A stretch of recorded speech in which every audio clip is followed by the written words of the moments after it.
So very good morning, students. Today we are going to see another important topic in communication networks. It is multicasting protocol. We are going to see one particular protocol which is called as Protocol Independent Multicast (PIM) protocol. Right.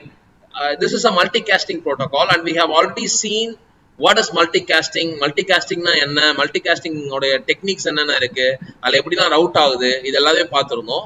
And today this is one important protocol which you have to study. Right. So class ஒழுங்கா கவனி, ரொம்ப easiest working தான். நீ முன்னாடியே multicast டெக்னிக்ஸ்லாம் பார்த்துருப்போம். அந்த பிரின்சிபல்ஸ்லாம் புரிஞ்சிருந்தா இது ஈஸியா நீ படிச்சிடலாம். சரியா? So we will see what is protocol independent multicast. Okay. So before going to that, we have to know the basics of multicast routing protocols. Already இத நான் வந்து போன கிளாஸ்ல சொல்லிருந்தேன். What is multicasting multicast routing னா என்ன? Multicast routingல என்னென்ன டெக்னிக்ஸ்லாம் இருக்குன்னு பார்த்தோம். சரியா? flooding பார்த்தோம். And then பாத்தீங்கன்னா reverse path forwarding பார்த்தோம். reverse path broadcasting பார்த்தோம். and reverse path multicasting பார்த்தோம். அதிலே வந்து பாத்தீங்கன்னா we have seen what is pruning and what is crafting methods பார்த்தோம். சரியா? இது எல்லாமே multicasting protocols யூஸ் பண்ற different techniques அப்படினு பார்த்தோம். Right? And I have explained what is multicast routing. Multicast routing பொறுத்த வரைக்கும் பாத்தீங்க அப்படின்னா only two techniques இருக்கு. ஒன்னு வந்து பாத்தீங்க அப்படின்னா source based tree, another one is group shared tree அப்படினு சொல்லிருந்தேன். source based tree என்ன சொல்லிருப்பேன்? ஒரு குரூப்ல ஒரு பர்టిక్యులர் நெட்வொர்க்ல எத்தனை ரவுட்டர்ஸ் இருக்கோ எல்லா ரவுட்டர்ஸ்மே என்ன பண்ணும் அப்படினு பாத்தீங்கன்னா it will involve in sorry it will involve in routing அப்படினு சொல்லிருப்பேன். and then இந்த மல்டிகாஸ்ட் ரவுட்டிங் பொறுத்த வரைக்கும் ரவுட்டிங் டேபிள்ஸ் இருக்காது. அதுக்கு பேர் என்ன இருக்குன்னு சொல்லிருக்கேன், ஷார்ட்டஸ்ட் பாத் ட்ரீஸ் இருக்கும் அப்படினு சொல்லிருக்கேன். சரியா?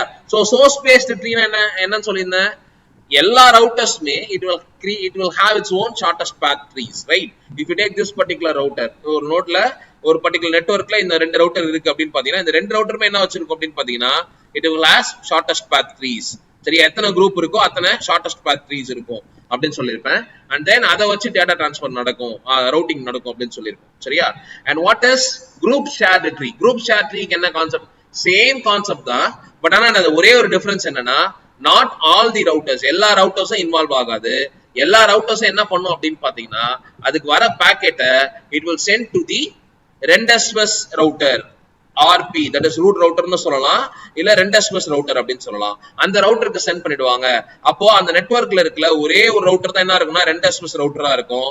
சோ இந்த ஒரு ரவுட்டர் மட்டும் தான் என்ன வச்சிருக்கும் அப்படின்னு பாத்தீங்க அப்படின்னா it will has shortest path trees. அந்த ரவுட்டிங் பண்றதே அந்த பர்టిక్యులர் ரவுட்டர் தான். அப்ப மத்த ரவுட்டர் எல்லாமே என்ன பண்ணும் அப்படின்னா whenever it receives the multicast packet, அது என்ன பண்ணும் அப்படின்னு பாத்தீங்க அப்படின்னா அந்த பாக்கெட்டை ரிசீவ் பண்ணி it will send to this particular router.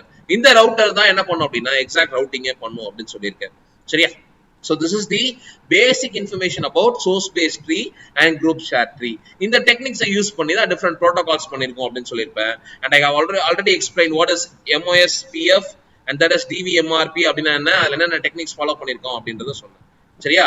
So now we are going to see PIM protocol, protocol independent multicast அப்படினு சொல்லிருக்கோம். இந்த protocol independent multicastல பாத்தீங்க அப்படினா ரெண்டு அப்ரோச்மே இருக்கு. that is source based tree and as well as group based tree அப்படின்னு இருக்கு அப்படின்னு சொல்லியிருக்கேன். சரியா? சோ இதுல two different versions இருக்கு. one is PIM DM ஒன்னு இருக்கு and PIM SM அப்படின்னு ஒன்னு இருக்கு. சரியா? so very simple concept. protocol independent multicast, DM is nothing but dense mode and PIM SM is nothing but sparse mode. Right? So what is dense mode and what is sparse mode? From the name itself you can understand. source based tree என்ன சொல்லிருக்கேன், எல்லா ரவுட்டர்ஸும் என்ன பண்ணும் அப்படின்னு பாத்தீங்கன்னா ரவுட்டிங்ல involve ஆகும். and each and every router will have its own shortest path trees அப்படின்னு சொல்லிருக்கேன். சரியா? அப்ப எல்லா ரவுட்டரும் இன்வால்வ் ஆகுது இல்ல, அதனால தான் என்ன சொல்றோம் அப்படின்னு பாத்தீங்கன்னா dense mode அப்படின்னு சொல்றேன். இங்க என்ன சொல்றோம் அப்படின்னு பாத்தீங்கன்னா only one particular router, அதாவது ரெண்டஸ்பஸ் ரவுட்டர் மட்டும் தான் என்ன பண்ணும் அப்படின்னு பாத்தீங்க அப்படின்னா கம்யூனிகேஷன்ல இன்வால்வ் ஆகும், ரவுட்டிங்ல இன்வால்வ் ஆகும். அதுதான் குரூப் ஷேர்ட் ட்ரீன்னு சொல்றேன். சோ அந்த பர்టిక్యులர் டெக்னிக்கை யூஸ் பண்ணி வர புரோட்டோகால் என்ன சொல்றோம் அப்படின்னு பாத்தீங்கன்னா ஸ்பார்ஸ் மோட் அப்படின்னு சொல்றோம். சரியா? இன்னும் தெளிவா சொல்லலாம், இதை ஏன் டென்ஸ் மோட்னு சொல்லணும் அப்படின்னா மோஸ்ட்லி லேண்ட் நெட்வொர்க்ஸ்க்கு இது யூஸ் பண்ணலாம். சரியா? அண்ட் சிமிலர்லி இது என்ன சொல்லலாம் அப்படின்னா WAN நெட்வொர்க்ஸ்க்கு யூஸ் பண்ணலாம். since it is a sparse mode. புரியுதா? now you understand what is protocol independent multicast. protocol independent multicast என்னது? it is a multicast routing protocol. அது ரெண்டுமே என்ன இருக்கும், source based tree and as well as group shared tree இந்த பிரின்சிபல்ல work ஆகும் அப்படின்னு சொல்லியிருக்கேன். அண்ட் இதுல வந்து பாத்தீங்கன்னா ரெண்டு டிஃப்ரெண்ட் டைப்ஸ் இருக்கு. ஒன்னு வந்து பாத்தீங்க அப்படின்னா PIM, DM and as well as PIM SM. DM is nothing but dense mode and PIM SM is nothing but sparse mode. சரியா? சோ dense modeல எல்லா routers இன்வால்வ் ஆகனால dense modeனு சொல்றேன். and then ஒரே ஒரு ரவுட்டர் ரெண்டஸ்பஸ் ரவுட்டர் மட்டும் involve ஆச்சு அப்படின்னா அத sparse modeனு சொல்றோம். சரியா? and then it can be used in LAN and this can be used in WAN. சரியா? now we will see the working of this particular protocol. சரியா? இந்த working வந்து பாத்தீங்கன்னா you have 4 different diagrams. சரியா? as I said இந்த tree எப்படி create ஆகும் அப்படினு பாத்தீங்க அப்படின்னா இதுல வந்து as I said before there will be an RP, that is Rendes bus router. இந்த Rendes bus router தான் இருக்கும் அப்படினு சொல்லிருக்கேன். சரியா? இந்த Rendes bus router எப்படி சார் ட்ரீ கிரியேட் ஆகும் அப்படினு பாத்தீங்கன்னா any particular node, சரியா, எந்த ஒரு ரவுட்டரா இருந்தாலும் சரி அவர் வந்து ஃபர்ஸ்ட் என்ன பண்ணனும் அப்படினு பார்த்தா it has to join with the RP router, that is Rendes bus router, Rendes bus point. சரியா?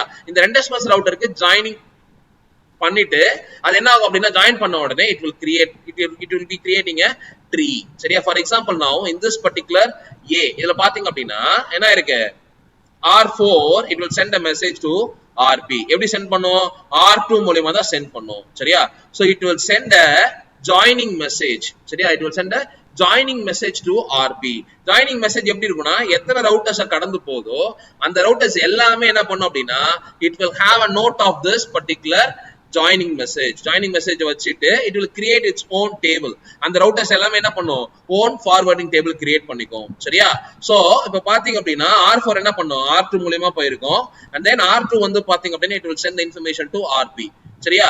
now after receiving this information and the acknowledgementல கிடையாது, இந்த information join message வந்த உடனே it will create a particular tree. இப்போ பாரு ஒரு tree create ஆயிடுச்சா R2 ல இருந்து R4 வரைக்கும். சரியா? excuse me. so பாத்தீங்கன்னா that a tree will be created. சரியா? இப்போ R4 ஒரு டேட்டா ஒரு join message send பண்ணுச்சு. யார் மூலமா சென்ட் பண்ணுச்சு? R2 மூலமா சென்ட் பண்ணுச்சு. so now there is a tree created. சரியா? இப்போ RP R2 R4 that is a tree. இப்போ இதுக்கு அப்புறம் வேற ஏதாவது ஒரு நோட் வந்து கிரியேட் ஆகணும் அப்படினு பாத்தீங்கன்னா ஒரு டைரக்டா RP க்கு சென்ட் பண்ணனும் அவசியம் இல்ல. இந்த ஏற்கனவே கிரியேட் ஆன ட்ரீ கூட என்ன பண்ணிக்கலாம் ஜாயின் பண்ணிக்கலாம். for example R5 now listen R5 வந்து பாத்தீங்க அப்படின்னா if it wants to join this particular tree or it wants to join this particular RP, what it will do is it will send the message to R2 send பண்ண உடனே என்ன ஆகும் அப்படினா already there is a tree. சரியா? அந்த tree வந்து என்ன ஆகும் அப்படி பார்த்தா அது கூட இன்னும் எக்ஸ்டெண்ட் ஆயிருக்கு. so now RP R2 R5 அப்படி ஒரு tree கிரியேட் ஆயிருக்கு. புரியுதா? இந்த மாதிரி தான் என்ன ஆகும் அப்படி பாத்தீங்கன்னா shared tree வந்து கிரியேட் ஆகும். சரியா? இந்த tree கிரியேட் ஆனதுக்கு அப்புறம் தான் routing information ஷேர் ஆகும். புரியுதா? ரைட்டா?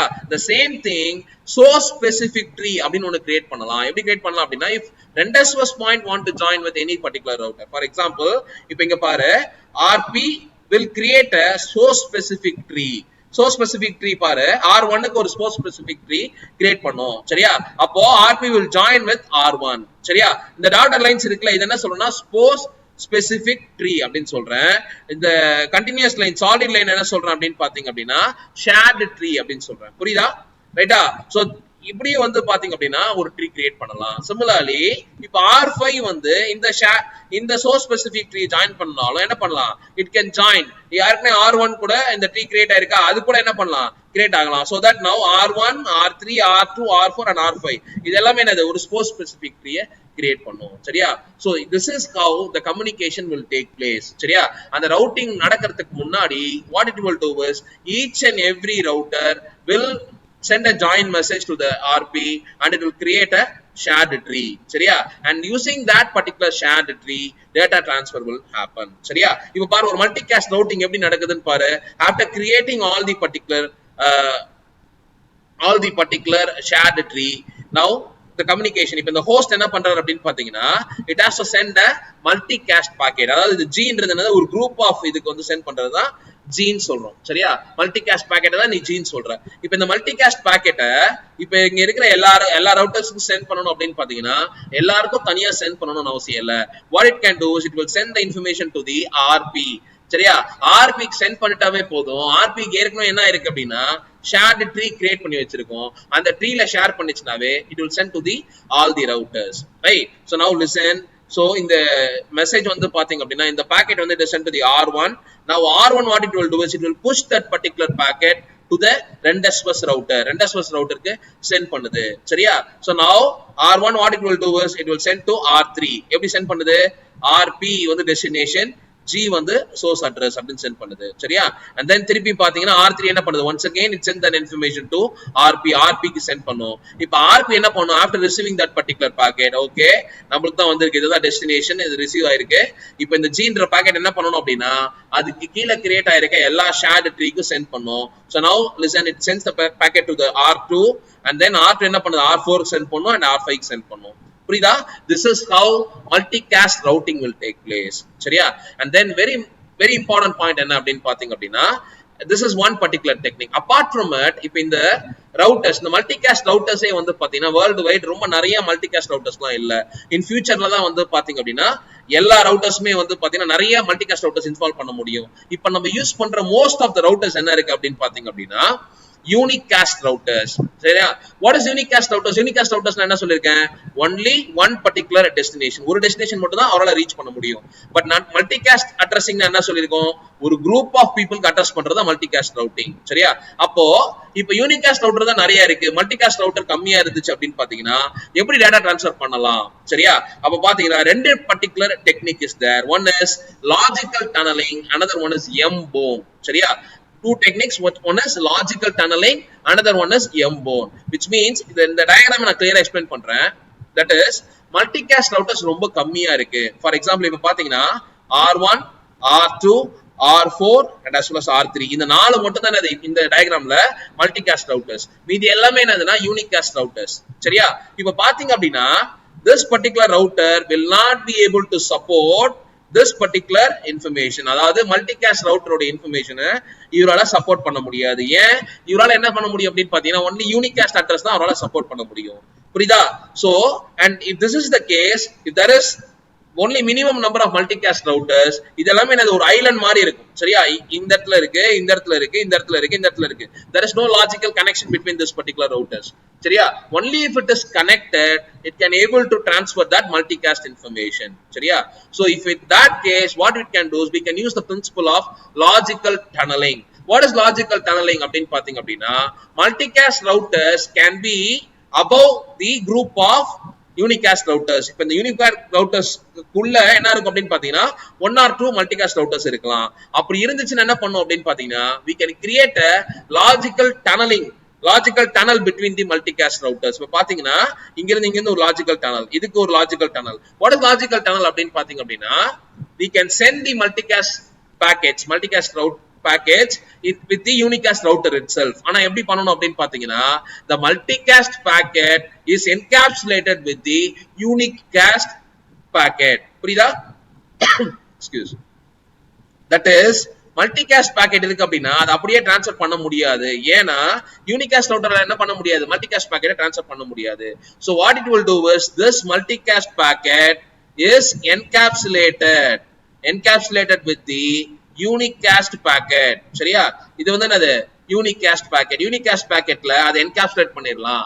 so that what will happen is the multicast packet will become a payload to the unicast packet. சரியா? and now the unicast router will be able to access this particular packet. அப்ப unicast packetல இந்த packet என்ன இருக்கும் அப்படினு பாத்தீங்கன்னா multicast packet original data வச்சுக்குது and then unicast க்கு தேவையான information, source, destination, address எல்லாமே இருக்கும். சரியா?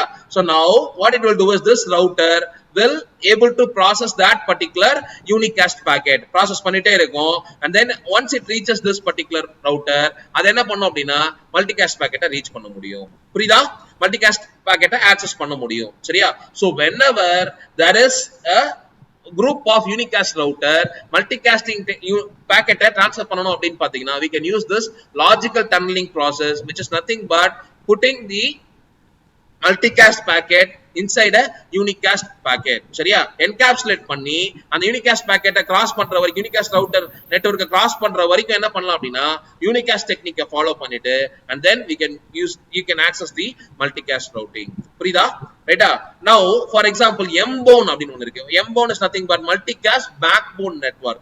அது எப்ப தேவைப்படும் அப்படினு பாத்தீங்கன்னா for example இப்போ இந்த இடத்துலலாம் இந்த மல்டிகாஸ்ட் ரவுட்டர்ஸ் எல்லாமே வந்து பாத்தீங்கன்னா it is like an island, ஒரு இடத்துல இருக்கு சரியா. ஃபார் எக்ஸாம்பிள் ரெண்டுத்துக்கு நடுவுல எந்த யூனிகாஸ்ட் பாக்கெட்டுமே இல்ல, டைரக்டா வந்து ரெண்டு மல்டிகாஸ்ட் ரவுட்டர்ஸ் இருக்காங்க அப்படின்னு பாத்தீங்கன்னா we can use this MBone network பாத்தீங்க அப்படின்னா சேம் கான்செப்ட் சரியா. இப்ப பாத்தீங்கன்னா மல்டிகாஸ்ட் பாக்கெட் இருக்கும், நம்ம என்ன பண்ணலாம் யூனிகாஸ்ட் மூலமாவே நீ டேட்டா ட்ரான்ஸ்ஃபர் பண்ணலாம் சரியா. இப்ப பாருங்க சோர்ஸ் அட்ரஸ் எஸ் சரியா, மல்டிகாஸ்டிங்கோட சோர்ஸ் அட்ரஸ், ஜி வந்து பாத்தீங்கன்னா மல்டிகாஸ்டோட குரூப் அட்ரஸ் சரியா. யார் சோர்ஸ் யாரு, அந்த மல்டிகாஸ்ட் குரூப் யாருக்கு சென்ட் பண்ணணும் சரியா. இப்ப பாருங்க this R1 R2 is directly connected சரியா. ரெண்டு மல்டிகாஸ்ட் ரவுட்டர் என்ன பண்ணிருக்கு, டைரக்டா கனெக்ட் ஆயிருக்கு சரியா. இப்ப பாருங்க யூனிகாஸ்ட் சோர்ஸ் அட்ரஸ், இதோட அட்ரஸ் என்ன, இதோட அட்ரஸ் என்ன சரியா, R1 R2 சரியா. because both can able to support the multicast address, multicast packet சரியா. சோ இப்போ R1 வந்து சோர்ஸ், R2 வந்து டெஸ்டினேஷன், இதுக்குள்ள இருக்கிறது என்னது multicast packet சரியா. now this packet will reach this R2 க்கு அப்புறம் என்ன பண்ணலாம் அப்படின்னு பாத்தீங்கன்னா it will access that multicast group address. புரியுதா ரைட்டா. இந்த பர்టిక్యులர் டெக்னிக் பேர் என்ன அப்படின்னு பாத்தீங்கன்னா MBone network, that is creating a backbone, multicast use பண்ணி ஒரு பேக்போன் நெட்வொர்க் கிரியேட் பண்ணிட்டு அதுல இருந்து டேட்டா ட்ரான்ஸ்ஃபர் பண்றது.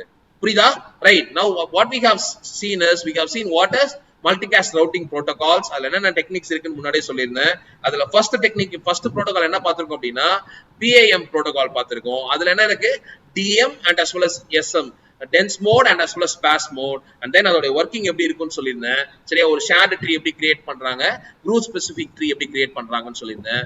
and then I have explained how data transfer has taken place, and the last என்ன பார்த்தோம் அப்படின்னா ரெண்டு டெக்னிக் பார்த்தோம். one is tunneling, another one is mbone to route the multicast package. புரியுதா? any doubts here? any doubts? Thank you students, thank you for watching. கண்டிப்பா இந்த video உங்களுக்கு எல்லாருக்கும் ரொம்ப யூஸ்ஃபுல்லா இருக்கும் நம்புறேன். Subscribe Passionate Professor and keep learning. Thank you very much.